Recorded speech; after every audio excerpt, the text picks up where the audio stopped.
Гледахме техните триумфи и трагедии, сезон на предателства, интриги и страст.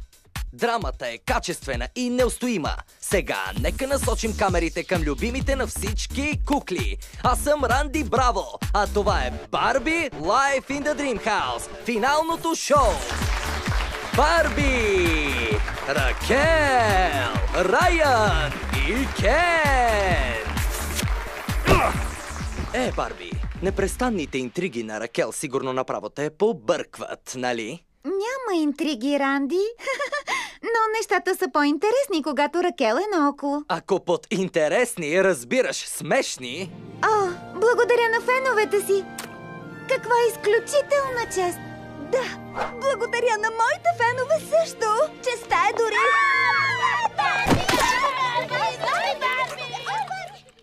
Скълка! Защо изобщо се съгласих да участвам в това долнопробно шоу? Нали ни умоляваше да си покажеш новата книга? Нарича се Ракел, моята история, разказана от мен. И имате късмет. Ще раздаваме подаръци. Давай, Райан! Окото ми! В този сезон видяхме доста сблъсъци между Кен и Райан. Стана ли дума за Барби, всеки от тях иска да бъде на първо място. Ти какво правиш тук? Ще гледам животните. Не, аз ще ги гледам. Спри да повтаряш думите ми!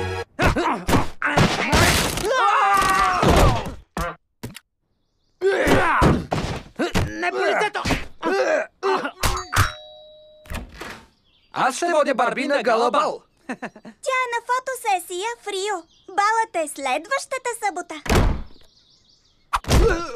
Неловко! Мръдни се. Не, ти се мръдни.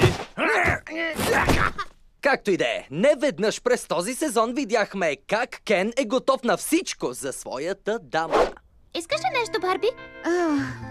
Много бих искала една леко охладена плодова минерална вода, моля. Сериозно ли, Скипър? Бедното ми болно ангелче. О, Кен, това беше толкова мило, но не те ли е страх от кукленска шарка? Бих направил всичко за теб. Ай какво, чак толкова може да стане. Най-лошият вариант е да прекарам целият ден с теб. Супер! Точно така, приятели! Истинска кукленска любов! И ако този сезон е бил шантав, в следващия сезон целият сериал отива в Париж! О-ла-ла, треши! Отивам си в гримьорната. Ще се видим в новия сезон.